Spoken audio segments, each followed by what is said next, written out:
Danny Flexen for Seconds Out here with unbeaten Harlem Eubank. How are you doing? I'm very well, thanks, my man. How's it going? Yeah, good. You've got a big fight coming up, December the 2nd. We were Yeah. all relieved, I think, when it was finally announced and we were allowed to talk about it because for kind of hardcore fans and trade journalists and so on, it is a really intriguing and exciting prospect. You against Danny Yeah. Darko, aka Daniel Egbunike, former Southern Area champion, unbeaten in his own right, although with fewer fights than you, of course. When the fight was first put to you, were you aware of who he was? Had you seen much of him? Have you ever sparred him? I've never sparred him. I think the first time I see him fight was against Martin, so that was the first time I see him.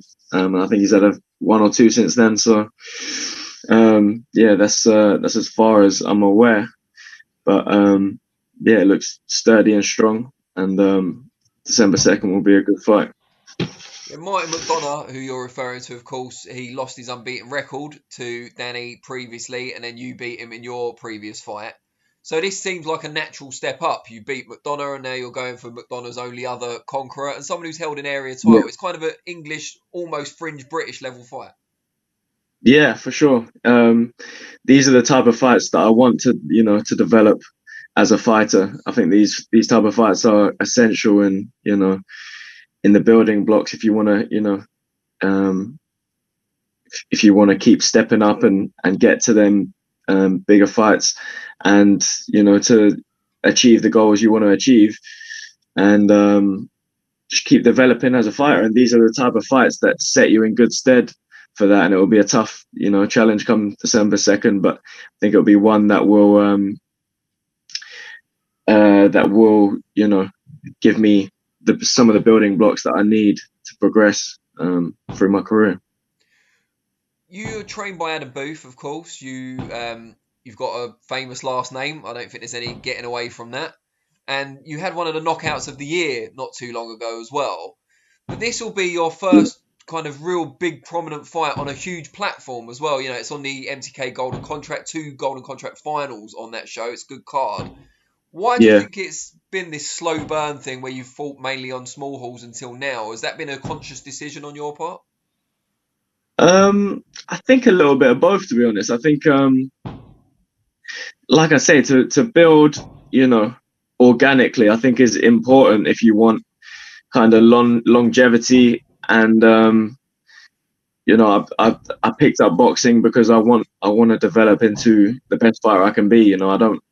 I don't box because I want any hype attached to boxing or being a fighter. I picked it up because I want to develop. Um, as a martial artist, I want to become the best I can be. So I think the organic process of building is important as well. You've got to have a certain you've got to build yourself to a certain ability. I think before you reveal yourself to the world sometimes. And yeah, I think that's what I've been doing. Building behind the scenes, and I think now's the time's coming to get into them bigger fights where I can show the boxing world what I can do. See, it's interesting because you could easily have gone the other way. I mean, I don't know what offers and stuff you've had, obviously, but given the surname, given the background, even without the surname, the fact that you're trained and work with Adam Booth, who only works with really good people generally, you could have been Yeah. on the big shows right from the start if you'd wanted to, but you've chosen to build kind of under the radar. That kind of, Yeah, I think that deserves respect. And I appreciate it, man. I Appreciate suppose it. on the flip side, it's taken a bit of pressure off you as well. Yeah, that's it. I mean, you got to be ready, not just ability wise, but emotionally, and your headspace.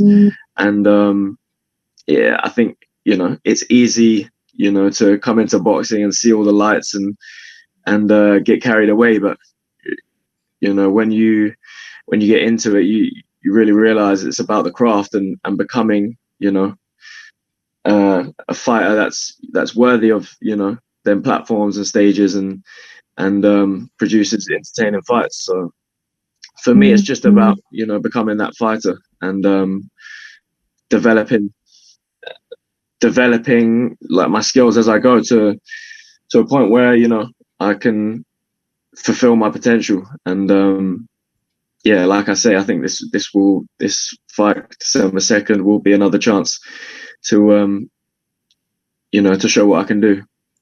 You do come from a famous fighting family. A bit of alliteration there, wasn't that easy to say? But you're rarely mentioned in the same breath as a kind of the collective, what the youngest member of the Eubank dynasty or whatever. Is that again? Is that a conscious decision that you've looked to kind of build your own legacy and separate yourself a little bit from what's gone before? No, not at all. I mean, I've just had my head down, for the past, 4 years since I've been pro. Even before as an amateur builder, but mainly this last 4 years as a pro, just keeping my head down and developing and just being true to myself. And that's it's not really been a conscious decision either way. It's just yeah, it's just that's how it happened. That's how it happened. It's that's how it goes. How much input, if any, and advice as well, guidance of your family had on your career? Because regardless of any stigma attached to, people say nepotism and stuff like that, which you clearly haven't benefited from, it'd be crazy, I would think, to not go to them for help in certain ways because they've been there before at the highest level. Yeah, for sure, for sure.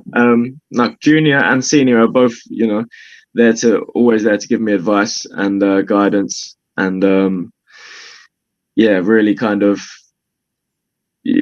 taught me through their kind of experience that they've had as well. So that they've, they're always there, as a backbone that I can go to to offer me the advice that they've got through their careers, like first-hand experience. You can't get any better experience, than that, and learning from what they've done and what they've been through.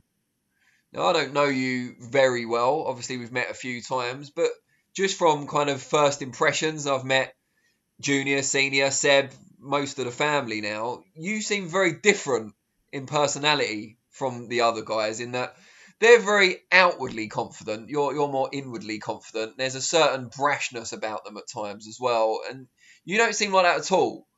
Is that just different kind of ways you were raised, or why is it just your personality? I'm just trying to get an idea of why you're distinct from the rest of your family, or the ones we know I at think least. I think it's just different characters, different. Every individual person has their own way of expressing themselves, and it could also be the martial arts as well. Starting that early, it kind of teaches you that kind of foundation of discipline and just kind of working away yourself. And I guess where that could be where that inner kind of strength and inner confidence comes from. And yeah, I guess every person has their own character. No two people are the same, and yeah, that's my way. Slightly different, but everyone has their own way of expressing themselves. Tell us how you first hooked up with Adam Booth. So in the amateurs, I was when Chris was training with Adam, I would go up there and spar. I think the first day he started training with Junior, Seb gave me a call and was like, Adam's down the gym today, and obviously I'd seen everything with Hay, and I was like, oh, that's crazy. So I just went down and started training, and like midway through the session, Adam came over and was like, I think I was throwing like a right hand left hook, and he came over and was like, no, throw it like this, and kind of just adjusted it slightly, and and kind of pointed me to load the left leg, and and just little adaptations to get into the right position. And since then, I kept, whenever Junior would go up and train with Adam, I'd go up, and then I started going up and sparring. some of Adam's other guys, and just kind of kept the relationship from there. And then when I turned professional after the first fight, then I went back up there, and I went to the gym 2 weeks before my second pro fight.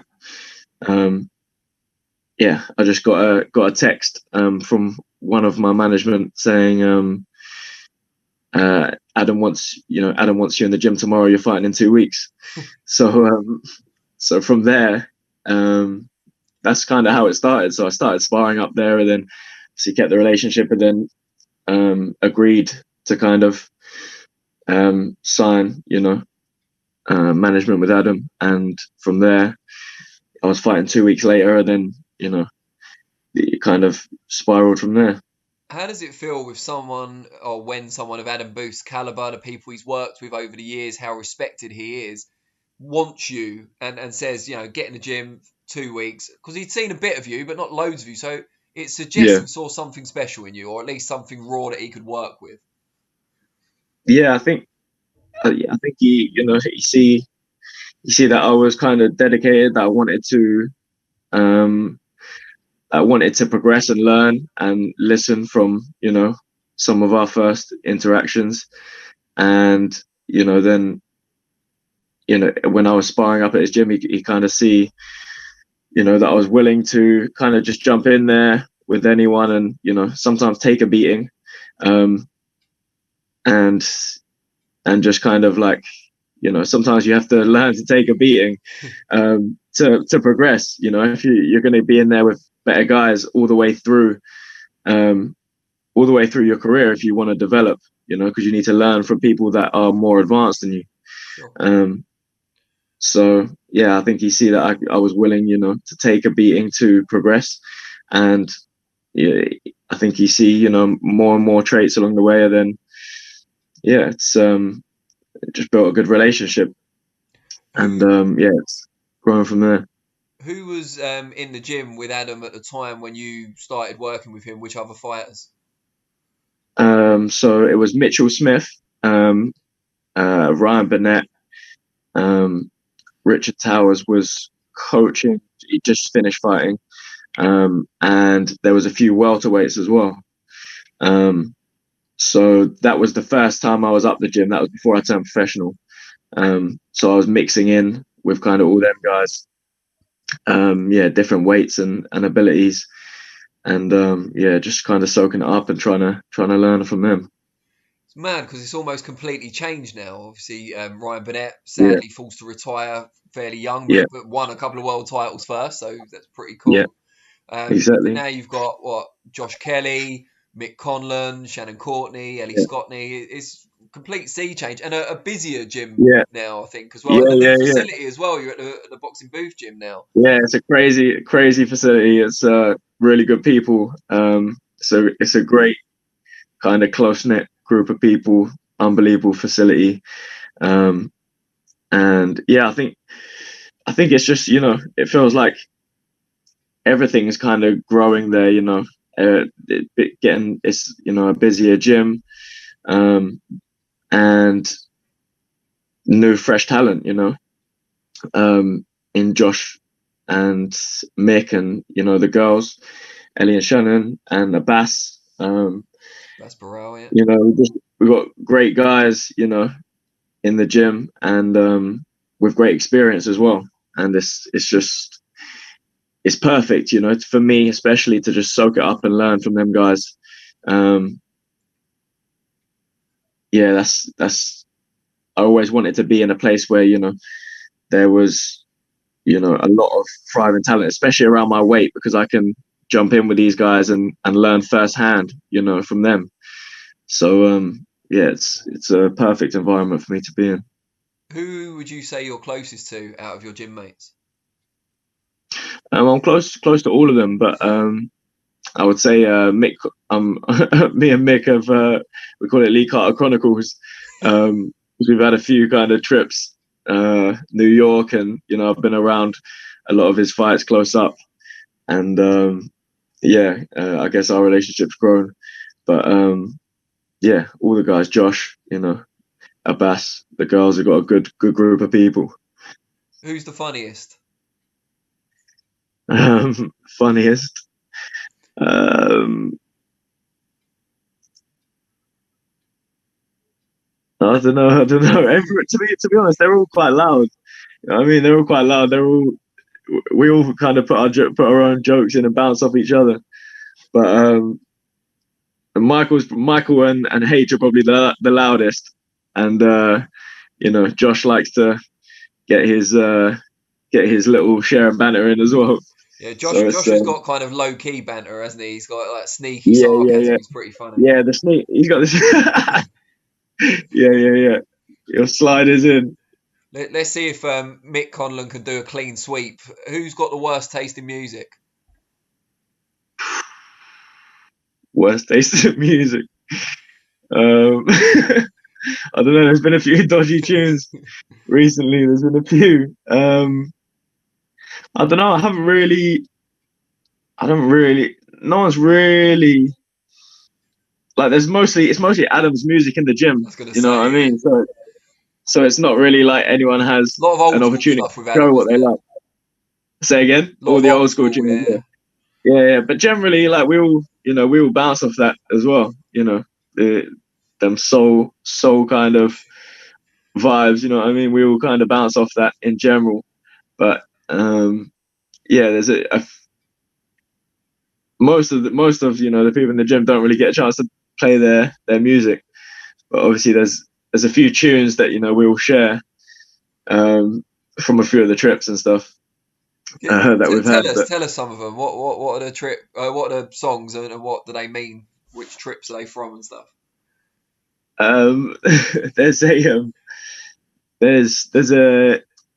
There's one tune from Josh's like it was like a kind of not a stag, but it was like just like a little celebration kind of before celebrate his wedding. But we were me, Josh, and me. I think it was me, Michael, and Charlie were on the back of, you know, them like they're like carts that go through. Rickshaws. They're kind of like they're like carts that go through London, like yeah, in rickshaws. yeah. We were on one of them with just tunes kind of bursting out of them, and just people were looking at us funny, but we were all three of us were just in our own world, going through the streets of London. It was like, fucking, yeah, that was one of them, but it was the Yay Burner Boy. Charlie Beat living up to his name. Yeah, that's it. Charlie Beats getting it in. Brilliant. But yeah, all three of us were kind of hanging off the back of one of them, just tearing through London. So that was a funny experience to look back on. Yeah, it sounds like a good night. Do you stay near the gym when you're in camp, or do you travel daily? How does that work? I travel up every day. So yeah, it's an hour's drive up. I live in Brighton, based in Brighton. So yeah, I just drive up to the gym. Hour there, hour back. It kind of sounds far to some people, but I think, I mean, for me, I used to walk here to the amateur gym, like, and it would take me an hour sometimes, you know, as a kid.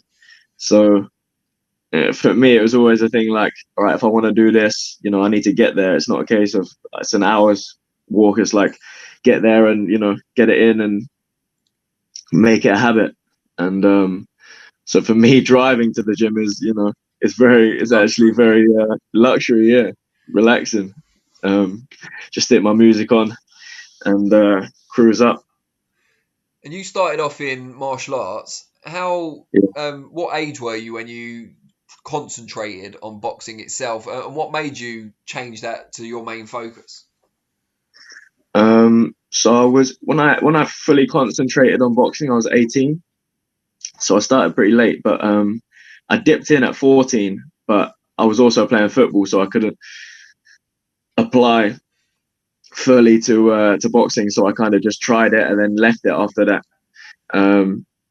What made me shift? I think I always had the love for combat. Obviously, starting martial arts early, I always had that kind of drive for like, because I played football as well. Team sports isn't the same as like an individual sport where, you know, you're fully accountable for, you know, everything that happens in there. Yeah. And I kind of like that because it gives you, you know, it gives you more credit either way. You know what I mean? And I always like the fact that you know, you're responsible for how it plays out. So after I stopped playing football at age 17, 18, because, you know, I think as you grow up, football is the main thing where it's like, you know, you're with the lads and then I just kind of fell out of love with it by 17, 18. And I thought, because I always have to have a sport, you know, I've always had to have a physical outlet to focus on. Sure. And I think at that point I was like, you know, I'm bored of, you know, this football now. Let me try boxing properly. So I was kind of like sitting on it for like a week or so. Then I was like, yeah, I'm just gonna, you know, throw myself into boxing and see how far I can get. And that was the point where I started, you know, training properly, and I wanted to kind of jump into the amateurs because I'd heard, you know, that's the place to get the experience you need, because obviously I'm looking at the pros because the amateurs isn't really a thing. It wasn't really a thing that I'd watched to be like, I want to do amateur boxing. I was always looking at the professional boxing and thinking, I want to do this. How do I do it? And the amateurs was obviously a way to step into it. So from there, it was kind of like I went to the local boxing gym, Brighton Hove ABC, and you know, I said to them, I want to fight, you know, as soon as possible. And I think it was over the summer, and in boxing gyms, a lot of the time it's like you have to, like, especially obviously amateur gyms, when you start, you have to kind of prove yourself that you know, you're attending regularly, and before, you know, they give you the opportunity to fight. Before they give you pads. And yeah, exactly. Before they give you pads, attention. So it's kind of one of them things. I got in and I was like, I want to fight as soon as possible. And then I think it was like the end of the season, and then the next season didn't come around for a while. So it was kind of like I was pushing to fight for a long time. I was just like, I want to fight. And then obviously the next season, that's kind of when I started. And at that point, Seb had just started boxing as well. So we were kind of both, you know, training every day and really kind of, you know, that was our purpose, you know, and that's how I rekindled, you know, the boxing from when I dipped my toes in earlier on. I have to ask, and this is the last time I'll bring up the lineage, but when you made that decision to focus purely on boxing and see how far you could get, did it enter your mind at all a worry about the amount of unfair stick you might get? Because you look at Junior, you look at Conor Benn as well, and people like that. Yeah. Chavez Jr. is another one, although he hasn't done himself any favours necessarily. But they get a lot of stick based on who their parents or their family are. Did that never enter your mind and think maybe I'm better off not doing it? No, it didn't. You know, it didn't. It didn't at all. But you know, after a few of the early fights, I think it starts to, because you really get the kind of, well, you really get the best of all your opponents from an early stage, you know, which, you know, you're entering a sport, you know, full of kind of lions, and you've got no experience, so you've got to develop yourself. So you're getting kind of, you might take losses or whatever early on, and then people are looking at that like, oh, you know, you're not going to do anything, obviously, in the sport or whatever. So there's that, but I think there's just kind of, there's different hurdles at different stages. And when I like look back like through my kind of experience so far, there's different stages where you know, you meet adversity, and at that point you can either think, all right, you know, I'm not going to do this. People are saying this, people are saying that, you know, I'm not going to do this. And then I think there's two ways you can go, and you can either, you know, go into your show and let, you know, people get the better of you, or you can, you know, go the other way and keep improving and keep focused on it. And and then just rise above the comments and stuff, because really you realize, after a few years, I think you realize that it's not relevant at all. Any other person's opinion is really irrelevant, unless they're close to you and you respect their advice. Anyone you don't know personally, their opinion is pretty irrelevant on your kind of ascent to what you want to achieve. If you get past Danny Darko, Daniel Egbunike on December the 2nd, you'll be knocking on the door for a British title shot.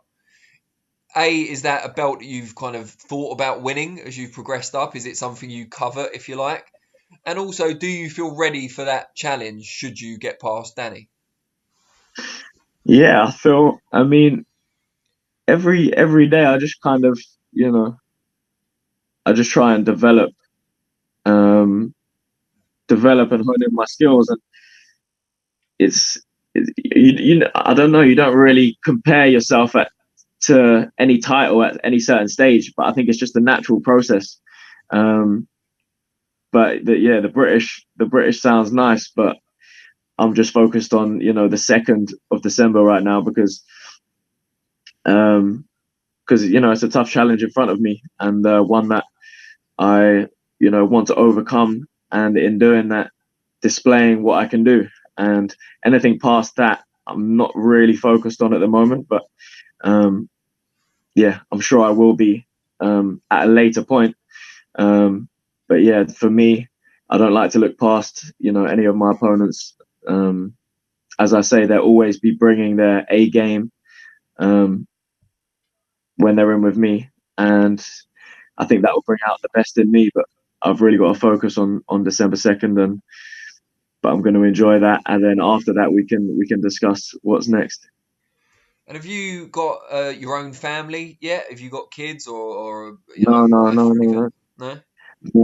Just married to the game at the minute. To boxing, and all my attention and time and energy is paid to the gym, and that's where that's where all my focus is. Good stuff. All right. Well, we look forward to seeing the fight on December the 2nd. This one that's got a lot of insiders in the boxing game talking, so we're all looking forward to it, and can't wait to see where you go from there. Thank you, Danny. Nice one, man. Cheers, mate. Really appreciate it. And you. Take care. Bye bye.